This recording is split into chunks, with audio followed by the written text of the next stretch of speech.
ఈనాటి వాక్య ధ్యానము అపోస్తలుడైన పౌలు కొరింథీయులకు రాసిన మొదటి పత్రిక 15వ అధ్యాయము 33, 34 వచనాలు.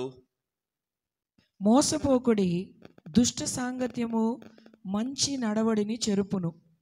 నీతి ప్రవర్తన గలవారే మేల్కొని పాపము చేయకుడి. దేవుని గూర్చిన జ్ఞానము కొందరికి లేదు, మీకు సిగ్గు కలుగుటకై ఇట్లు చెప్పుచున్నాను. దేవుడు తన ప్రజలతో మాట్లాడుతున్న మాట ఏంటంటే, సేవకుని ద్వారా ఇది సంఘముకు చెబుతున్న మాట. ఏమండి, అందరికీ కాదు, సంఘమైన మనతోనే దేవుడు మాట్లాడుతూ ఉన్నాడు. ఏ విషయాల్లో మోసపోతున్నామంటే తెలుసా? ఏ విషయాల్లో మోసపోతున్నాం? స్పష్టంగా రాసింది కదా. మనం యేసు ప్రభునే నమ్ముకున్నాం. ఏమండి, యేసు ప్రభుని నమ్ముకున్నాం, బైబిల్ పట్టుకున్నాం. మన దగ్గర ఒక్కొక్కరి దగ్గర 2 బైబిల్ ఉన్నాయి, 3 బైబిల్ ఉన్నాయి, చిన్న బైబిల్ ఉంది, పెద్ద బైబిల్ ఉంది. ప్రైజ్ ది లార్డ్, హల్లెలూయా.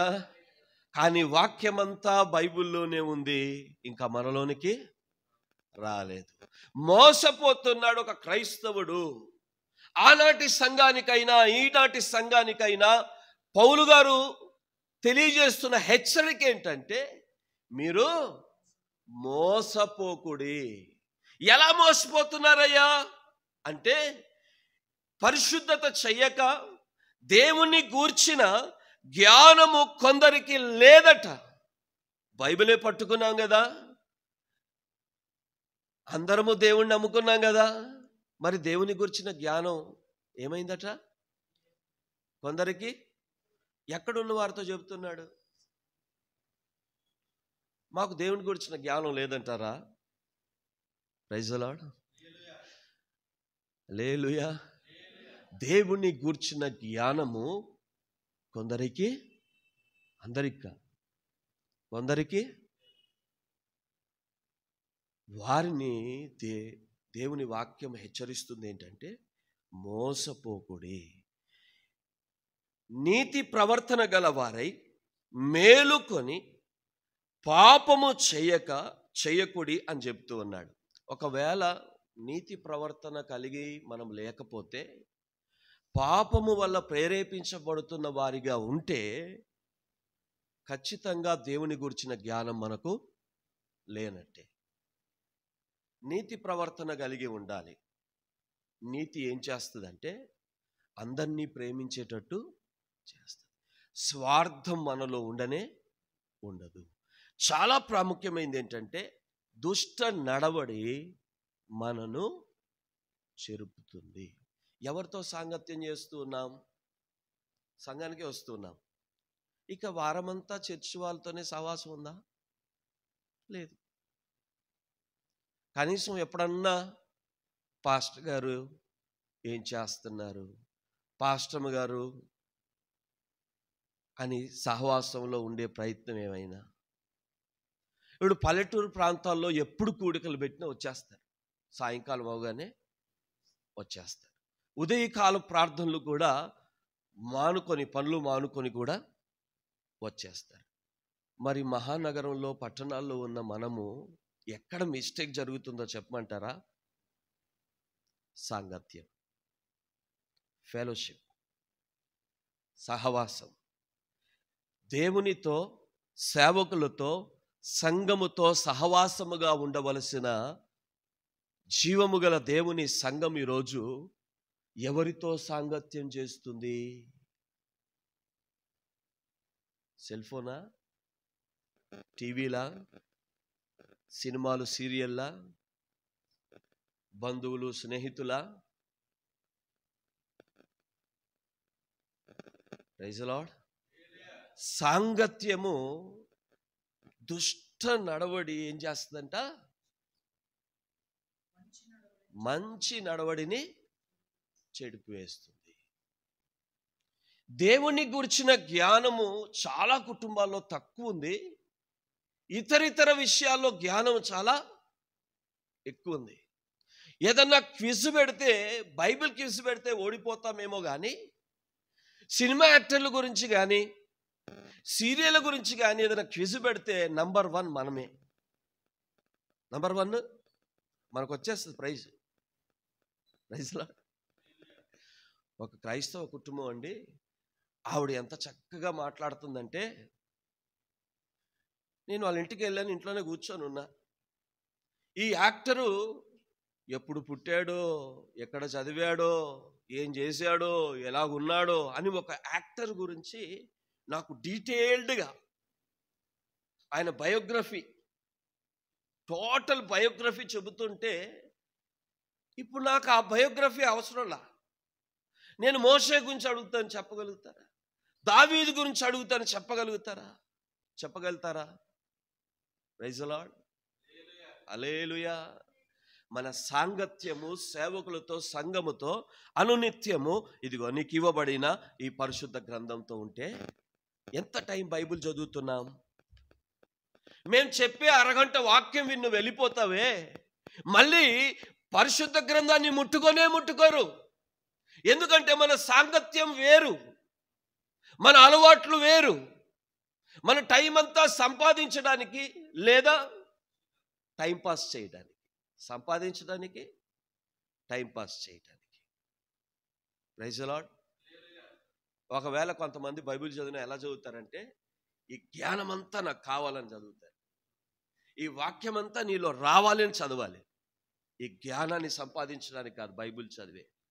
చిన్నప్పటి నుంచి అన్ని పుస్తకాలు చదివాం కదా, చదివి బట్టి పడతారు. ఎందుకు? ఎగ్జామ్ రాయాలి. బైబిల్ కూడా ఎలా చదువుతారు కొంతమంది అంటే, బట్టి పడతారు. ఇది ఎవరికో అప్పచెప్పాలి అన్నట్టు, ఇది ఎవరికో అప్పచెప్పేయాలి, లేదా ఏదైనా పరీక్ష పెడితే రాసేయాలి, అంతే. అది మన లోనికి మాత్రం. అందుకే మీరు మోసపోతున్నారు అన్నాడు. మీ సాంగత్యం ఇంకా మారలేదు. బైబిల్ చదవటం ప్రారంభించండి. ఒకళ్ళు ఏమన్నారంటే, బైబిల్ మాట్లాడినట్టు ఈ భూమి మీద ఎవ్వరూ మాట్లాడరట. Praise the Lord. బైబిల్ ద్వారా దేవుడు మనతో మాట్లాడినట్టు ఈ భూమి మీద ఎవ్వరూ మాట్లాడరు. ఇంతగా ప్రేమగల మాటలు, ఇంతగా మనను ఉద్దేశించిన మాటలు ఇక ఎవ్వరూ మాట్లాడరు. Praise the lord. సాంగత్యం, మొదటి విషయం గుర్తుంచుకోండి, సాంగత్యం మంచి నడవడిని ఏం చేస్తుంది? చెరిపివేస్తుంది. కాబట్టి సాంగత్యం ప్రాముఖ్యమైంది. మనం ఎవరితో సహవాసం చేస్తున్నాం అనేది ప్రాముఖ్యమైంది. అక్కడే మన విలువ ఆధారపడి ఉంటుంది. మీకు ఒక ఉదాహరణ చెబుతాను.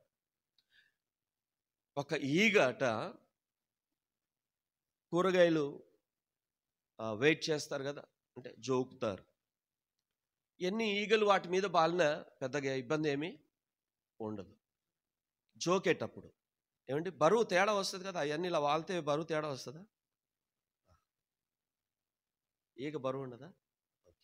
ఈసారి ఏం చేయండి అంటే, మీరు బంగారం కొంటారు కదా, బంగారం జోకేటప్పుడు ఒక 4-5 ఈగలు అలా వాలేటట్టు చేసి ఆ బంగారం కొనండి చూద్దాం. కొంటారా? ఈగ విలువ మారిపోద్దంట, 10,000 అవుద్దంట ఈగ విలువ.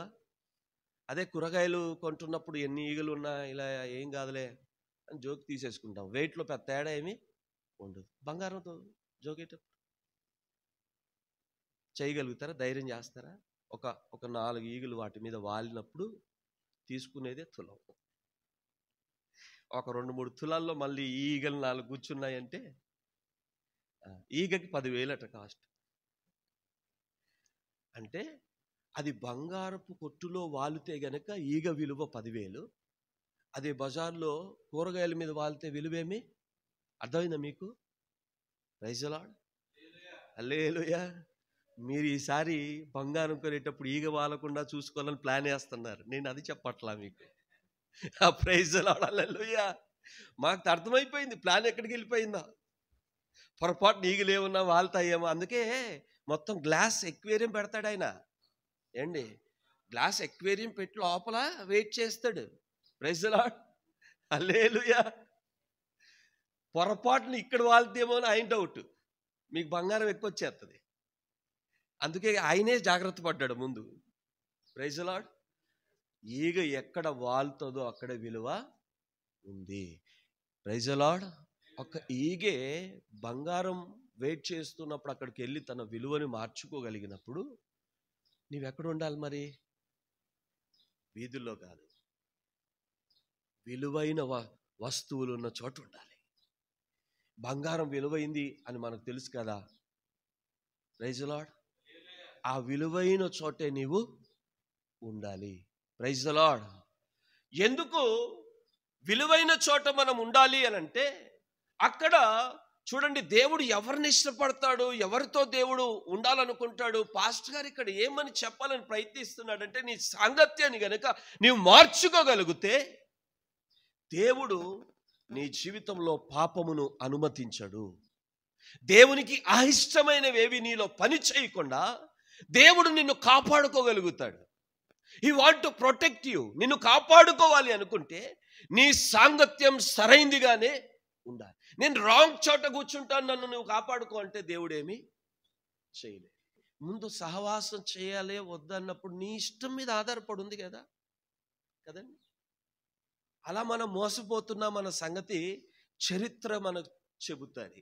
యోబు గ్రంథం చూడండి, 37వ అధ్యాయము 24వ వచనం ఒక్కసారి చదవండి.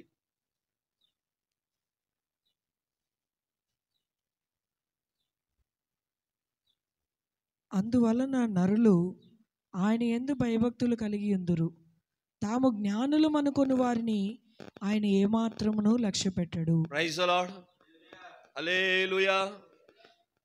తాము జ్ఞానులము అనుకొని వారిని ఆయన ఏమాత్రము లక్ష్య పెట్టడు. ఇప్పుడు దేవుడు మనం పట్టించుకోవాలంటే మనం ఏం చేయాలి?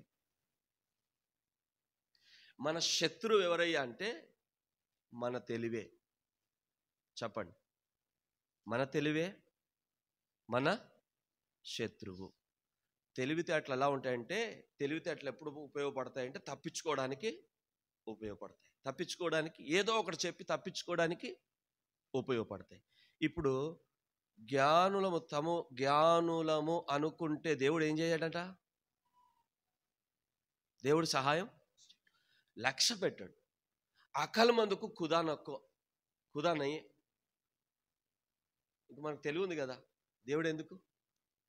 చూడండి, పిల్లలు ఎవరు మమ్మీ డాడీ అనుకుంటూ తిరుగుతారంటే ఇంకా తెలివి కరెక్ట్గా, అంటే ఇంకా ఆ నాలెడ్జ్ కరెక్ట్గా రాని వాళ్ళు. తెలివి వచ్చినాక వీళ్ళకి తెలివి ఎరిగిపోయిందిలే, వీళ్ళకి బాగా తెలివి అంటారా అనరా? ఇప్పుడు చెప్తే ఇంటలేడు, తెలివి బాగా అనరా? ఈ మాట అనరా? ఎవరు అంటారు కదా, బాగా తెలివి ఎరిగిపోయింది ఇప్పుడు నీకు, చెప్తే వింటలేవు అంటావు. అంటే ఇప్పుడు నీ అవసరం ఎవరికి లేదు? తెలివి వచ్చిన వారికి నీ అవసరం లేదు. దేవుడు కూడా అన్నట, తెలివి ఎవరైతే నాకు జ్ఞానం ఉంది అని అనుకుంటారో, చాలా జాగ్రత్తగా మీరు ఈ విషయాన్ని గుర్తుపెట్టుకోవాలి. ఎవరికైతే నాకు జ్ఞానం ఉంది అని అనుకుంటారో వారిని దేవుడు ఏం చేయడంట? అది అసలు పట్టించుకోడు అని అర్థం. లక్ష్య పెట్టాడంటే ఏ మాత్రము, నువ్వు ఎంత చెప్పినా నువ్వు చేస్తావు కాబట్టి నీ ఇష్టం అంటారా అనరా? నువ్వు ఎంత చెప్పినా నీ చేసేదే చేస్తావు అని అంటారా అనరా? ఎప్పుడు అనలేదు ఎవరిని. Praise the lord. అప్పుడు మీరే ఇలా అంటే, దేవుడి వాక్యం అయితే క్లియర్గా రాస్తుంది ఏంటంటే ఆయన లక్ష్య పెట్టాడు. ఈరోజు సాంగత్యం మొదటి మాట. రెండోది, దేవుడు నిన్ను లక్ష్య పెట్టాలి అంటే నీవు దేవుడి మీద ఆధారపడాలి. సొంత తెలివితేటల వల్ల మనం నష్టమే తెచ్చుకుంటాము తప్పించి దేవుడి కృపను పొందుకో. ఉదాహరణకు ఎవరంటే సౌలు. దావీదేమో యుద్ధం తెలిసినా, పోరాటం తెలిసినా, నా చేతికి యుద్ధాన్ని, నా వేళకి పోరాటాన్ని నేర్పింది నీవే అన్నాడు. సరే, ఒక యుద్ధం దావీదు దేవుణ్ణి అడిగి చేశాడు, రెండో యుద్ధం చేశాడు, నాలుగో యుద్ధం చేశాడు, ఐదో యుద్ధానికైనా నాకు యుద్ధ నైపుణ్యం వచ్చు అనొచ్చు కదా. అప్పుడు కూడా దేవుణ్ణి అడుగుతాడంట, నేను వెళ్తే యుద్ధం వారిని పట్టుకోగలుగుతానా, వారు నాకు దొరుకుతారా అంటే దేవుడు అన్నాడు వెళ్ళు అన్నాడు. Praise the lord. ప్రతిసారి ఏమంటే రాజు కదా, దావీదు నలుదిశల విజయం పొందాడు కదా.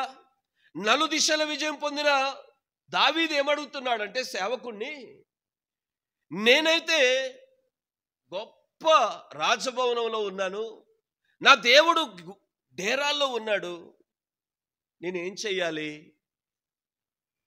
అడగొచ్చా? రాజు కదా, ఏదంటే అది చేయొచ్చు కదా. ఇప్పుడు కూడా ఎవరిని అడుగుతున్నాడు? చెప్పాలి. సేవకుడిని అడుగుతున్నాడు, నన్ను ఏం చేయమంటావు? ప్రైజ్ ది లార్డ్, హల్లెలూయా.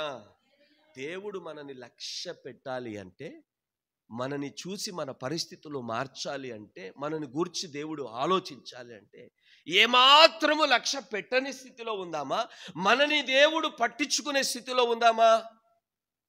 చెప్పాలి. దేవుడు మనని పట్టించుకోవాలి అంటే ముందు మన తెలివితేటలు ఆపాలి, వాక్యానుసారంగా బ్రతకాలి. ఏం చేయాలి? వాక్యానుసారంగా బ్రతకాలి. Praise the lord. ఏదో ఒక సాకు చెప్పి పాపం వైపు వెళ్ళకూడదు, నీతి న్యాయాలను విడిచి మనం బ్రతకకూడదు. Praise the lord. ఎవరు మనకు ఎంత అన్యాయం చేసినా నీవు చేయకూడదు, ఎవరు మనని ఎంత అసహించుకున్నా నీవు అసహించుకోకూడదు. Praise the lord. ఎందుకంటే దేవుడు నిన్ను లక్ష్య పెట్టాలని కోరుకుంటున్నావు కదా. నీవు మోసపోవద్దు, నీ సాంగత్యము సరైన వారితోనే ఉండాలి. ప్రైజ్ ది లార్డ్, హల్లెలూయా, హల్లెలూయా. చాలా ఎగ్జాంపుల్స్ మనం చూడగలం. సౌలు తన సొంత తెలివితేటల వల్లే కదా దావీదు ఎంటర్ అయ్యాడు. దావీదు ఎట్లా ఇంట్రడక్షన్ అయ్యాడు చెప్పండి. ఇప్పుడు అసలు దావీదు పరిచయం చేయబడిన, దావీదును గురించిన దేవుడు మాట్లాడిన పరిచయ వాక్కులు ఎప్పుడు వచ్చాయి? పరిచయ వాక్కులు మందిరంలోనికి వచ్చినప్పుడు దేవుడు ఏమంటాడంటే, ఇదిగో నేను కోరుకున్నవాడు వచ్చాడంటాడు. అది ఇంట్రడక్షన్. దావీదు రాగానే అసలు దావీదు ప్రస్తావన మొదటగా ఎక్కడ తీసుకొచ్చాడంటే, సమూయేలు ప్రవక్త బాధపడతా ఉంటాడు. ఎవరిని గూర్చి? సౌలు గూర్చి బాధపడుతూ ఉంటే అప్పుడు దేవుడు వచ్చేయమంటాడంటే, నువ్వు ఇంకా ఎంతకాలం బాధపడతావు? ఇదిగో నువ్వు యెషయి ఇంటికి వెళ్ళు, ఆ యెషయి కుమారులో నేను ఒకరిని రాజుగా చేస్తాను అంటే, సేవకుడు బాధపడితే దేవుడు ఏం చేశాడు ఇప్పుడు చెప్పండి? రీప్లేస్మెంట్. ఏం చేశాడు? బాధపడేవాడిని, మాట వినని వాడిని దేవుడు ఏం చేశాడంట? అస్సలే లక్ష్య పెట్టలేదు, పట్టించుకోలేదు. ఇక పట్టించుకొని నేనే పట్టించుకోవట్లేదు, నువ్వెందుకు బాధపడుతున్నావు అన్నాడు. అందరు చాలా జాగ్రత్తగా వినాలి. దేవుడు, దేవుని ప్రజలు, సేవకుడు. Praise the lord. దేవుడే లక్ష్య పట్టినప్పుడు సేవకుడు ఇంకా లక్ష్య పెడుతున్నాడు, ఇంకా లక్ష్య పెడుతున్నాడు, ఇంకా బాధపడుతున్నాడు. దేవుడు ఏమన్నాడు? ఇంకా బాధపడాల్సిన అవసరం ఏమీ లేదు, నేనే లక్ష్య పెట్టట్లేదు, నువ్వెందుకు బాధపడుతున్నావు? ఇదిగో నేను కోరుకున్నవాడు ఉన్నాడు, నీవు సంతోషపడేవాడిని తీసుకొస్తా. Praise the lord. ఎవరిని? నేను నా మాటలే కదా నువ్వు చెప్పేది. నీ బాధ అంతేంటి? సేవకుని బాధ అంతేంటి? దేవుడి మాటలు వినండి, పరలోక నిరీక్షణ కలిగి బ్రతుకుతాము. ఈ లోకము ఆకర్షిస్తుంది, లోకాశల్లో పడిపోక పరలోక నిరీక్షణ కలిగి ఉందాము అని సేవకుడు చెబుతుంటే, దేవుడితో కనెక్ట్ చేస్తూ ఉంటే, ఈహమందు పరమందు నీవు దీవించబడాలి అన్నట్టుగా సేవకుడు నీకు చెబుతూ ఉంటే, ఈహలోకములోనే స్నేహితి సౌలు ఇక్కడివే ఇష్టపడ్డాడు కదా. అందుకే దేవుడు ఏమన్నాడంటే, నువ్వు బాధపడబాక, నేనేం చేస్తాను తెలుసా? ఇప్పుడు ఇదిగో దావీదుని ఇస్తున్నా. ప్రైజ్ ది లార్డ్, హల్లెలూయా, హల్లెలూయా. ఈ అదులాము గుహలో మీరు దావీదు వలె ఉందురుగాక. ప్రైజ్ ది లార్డ్, హల్లెలూయా. నేను మిమ్మల్ని దావీదు ఎందుకు అన్నానంటే, దావీదు దిక్కులేని వాళ్ళందరికీ దిక్కు అయ్యాడు కాబట్టి. Praise the lord. దావీదుకే దిక్కు లేదని అందరూ అనుకుంటున్నారు, వెళ్ళిపోయి గుహలో దాక్కున్నాడు అనుకుంటున్నారు. కానీ ఈ ప్రజలను చూసి దావీదుకి అర్థమైంది, దేవుడు నన్ను దిక్కులేనిగా చేయలేదు, 10 మందికి దిక్కుగా చేశాడని. ప్రైజ్ ది లార్డ్, హల్లెలూయా, హల్లెలూయా. అర్థమైందండి? చూసేవారికి ఎలా కనబడుతుందంటే దావీదుకే దిక్కు లేనట్టుగా కనబడుతుంది, కానీ దావీదు దగ్గరికి అందరినీ తీసుకొచ్చాడు దేవుడు. ప్రైజ్ ది లార్డ్, హల్లెలూయా. కాబట్టి దేవుడు అద్దులాము గుహలోనికి మనం పంపించాడు అంటే, అనేకుల్ని ఆదుకునే వారిగా దేవుడు మనని చెయ్యగలడు. సౌలేమో దేవుడు మాట వినలేదు కదా. మీ సహవాసం మీరు అన్ని విన్నట్టే ఉంటారు, అన్ని చేసినట్టే ఉంటారు, ఎప్పుడు ఓకే రైట్ అన్నట్టుగానే ఉంటారు, కానీ సహవాసం ఇంకా మార్చుకోలేదు. నువ్వు సహవాసం మార్చుకోకపోతే దేవుడికి లోబడలేవు. దేవుడికి లోబడకపోతే దేవుడు లక్ష్య పెట్టాడు. ఎంత ప్రమాదం ఉందో మీకు చెప్తే అర్థం కావట్లేదు. మీరు మోసపోతున్నారు అని పౌలు గారు అంటున్నారు. మీరు లక్ష్య దేవుడే లక్ష్య పెట్టకపోతే మనం ఏం చేయగలం? మనకు దిక్కే దేవుడు కదా, దేవుణ్ణే కదా ఆశ్రయించాము, దేవుణ్ణే కదా వెంబడిస్తున్నాము. మన ఫ్యూచర్ని దేవుడు బ్రైట్ చేయగలడు, పరిస్థితులు మార్చగలడని కదా మనం నమ్ముతున్నాము. అదే జరిగింది దావీదు జీవితంలో. లెక్కలేని దావీదుని బలార్జుల ముందు గెలిపించాడు దేవుడు. చప్పలు కొట్టండి, ప్రైజ్ ది లార్డ్. లెక్కలేని దావీదుని ఎవరి ముందు గెలిపించాడు?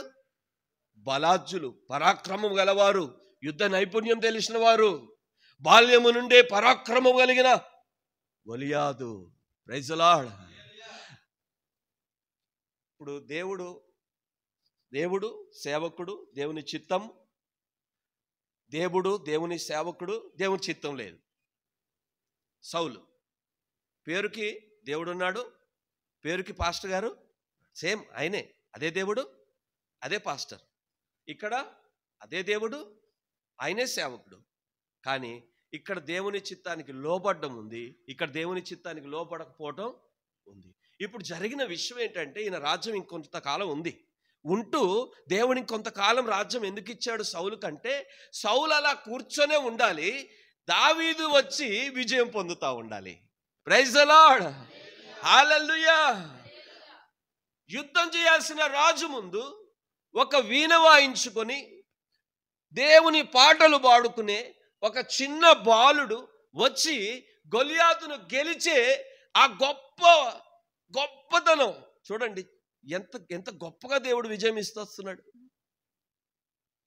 వినేవాడికేమో విజయం, వినేవాడికి దేవుడు లక్ష్య పెట్టాడట. దేవుడు రిజెక్ట్ చేశాడు, లక్ష్య పెట్టాడు అంతే. ఇంకా నేను చూడను అంటాడు ఆయన. సేవకుడేం పోనీలే ప్రభువా, పోనీలే నాయన, పోనీలే ప్రభువా, కొంచెం కనికరం చూపిన ఆయన అంటే, నువ్వెందుకు బాధపడతావు? ఇదిగో ఎవరిని ఇస్తాను. హల్లెలూయా, హల్లెలూయా. దేవుడా, నేను నా సేవకునికి దావీదునే అనుకోండి. మీరు ఏమనుకోవాలి? నువ్వు ఒకవేళ సౌలు అయితే ఏమవుతుంది? రీప్లేస్మెంట్ జరుగుతుంది. నాకేం బాధ లేదు. నాకేం బాధ ఏమన్నా ఉంటుందా? బాధ ఉంటుంది. బాధ కలగ్గానే రీప్లేస్మెంట్ జరుగుతుంది. ఇప్పుడు రీప్లేస్మెంట్ జరిగినాక బాధ ఎందుకు ఉంటుంది? దావీదు వచ్చినాక ఇంకా సమయాలకు బాధ ఎందుకు? కదమంతా. Praise the lord, hallelujah. Replacement మన విషయంలో జరగొద్దు, మనమే రీప్లేస్మెంట్ అయిన వారిగా ఉండాలి. Praise the Lord. అంటే దేవుడు మనని ఇష్టపడిన వారిగా మనము ఉండాలి. మా ప్రయాస అంతా అదే. పౌలు గారు అంతగానో సంఘానికి చెబుతూ, మీకు సిగ్గు రావాలని చెప్తున్నా అంటాడు, మీకు బుద్ధి రావాలని చెప్తున్నా అంటాడు. ఈరోజు నేను ఆ మాట అంటే మాకు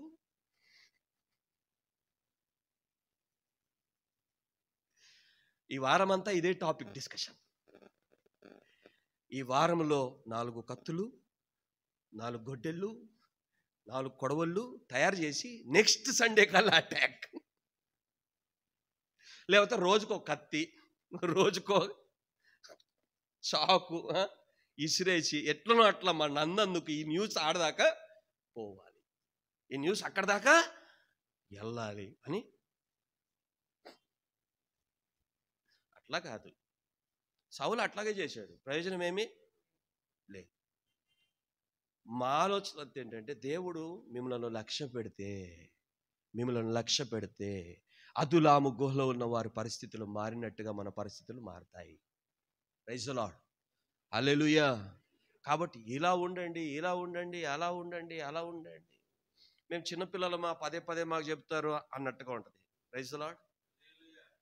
ఎట్లుండాలంటే, దేవుడు మనం చూసి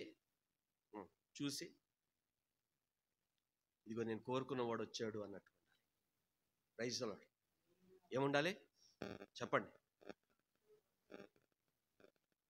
ఇదిగో నేను కోరుకున్న రమణ నరసయ్య వచ్చారు, నేను కోరుకున్న జ్యోతి వచ్చింది, నేను కోరుకున్న హల్లెలూయా, హల్లెలూయా, హల్లెలూయా. అందరూ మన పేర్లు అన్నీ పెట్టి దేవుడు ఏమనుకోవాలి? నేను కోరుకున్న వారు వచ్చారు. దేవుని ఆత్మ మన విషయంలో దేవుడు ఎట్లా పనిచేయాలి అంటే, అయోగ్యుడైన ఏమాత్రం ఎన్నికలో లేనా దావీదుని దేవుడు ఎట్లాగా హెచ్చించాడో అట్లా ఉండాలి. నిన్ను కాకపోతే నేను, నీకు కాకపోతే ఎవరికి విజయం ఇస్తాను అన్నట్టుగా ఉండాలి దేవుడు. Praise the lord. నీకు కాకపోతే ఎవరికి విజయం ఇస్తాను, నిన్ను కాకపోతే ఎవరిని హెచ్చిస్తానో అన్నట్టుగా ఉండాలి దేవుడు మన గురించి. Praise the lord. Hallelujah, hallelujah. లేకపోతే మిమ్మల్ని అందరినీ దేవుడు మనకు అప్పగించాక కూడా మన జీవితంలో ఇంకా దేవుడు లక్ష్య పెట్టని పరిస్థితే ఉంటే ఈ సేవ వల్ల ప్రయోజనం ఏమన్నుందా?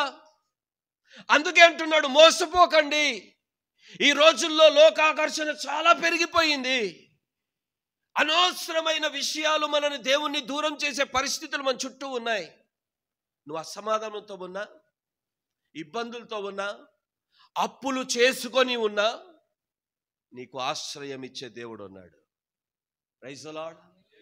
హల్లెలూయా. నీ పరిస్థితులని మార్చగలిగిన దేవుడు. ఇదిగో విననివాడు అట్లాగే ఉంటాడు. ఆ దేవుడు అలాగే ఉన్నాడు, సేవకుడు అలాగే ఉన్నాడు, విననివాడు అలాగే ఉన్నాడు. ఆ దేవుడు అలాగే ఉన్నాడు, సేవకుడు అలాగే ఉన్నాడు, విన్నవాడు అలాగే ఉన్నాడు. వినని వాడికేమో ఓటములు, విన్నవాడికేమో విజయాలు. సౌలు అంతకంతకు నిరసిల్లెను, సౌలు కుటుంబం అంతకంతకు నిరసిల్లెను, దావీదు కుటుంబం అంతకంతకు వర్ధిల్లెను. Praise the lord. విషయం ఏంటయ్యా అంటే, దావీదు మోసపోలేదు. ఎన్నోసార్లు దావీదును చిక్కులో పెట్టాడు సాతానుడు. ఎన్నోసార్లు చిక్కులో పెట్టాడు. కానీ ఆ చిక్కుల్లో దావీదు చిక్కుకోలేదు, బయటకు వచ్చాడు. Praise the lord. బయటకు వచ్చాడు. దేవుడు సేవకుడితో ఉన్నాడు. ఏది చెబితే అదే, మీరు ఏది చెబితే అదే, ఎలా చెబితే అలాగే. Praise the lord. కాబట్టి అల్టిమేట్గా బైబిల్ ఒక సాక్ష్యాన్ని ఇచ్చింది. దావీదుని గురించి, సౌలుని గురించి.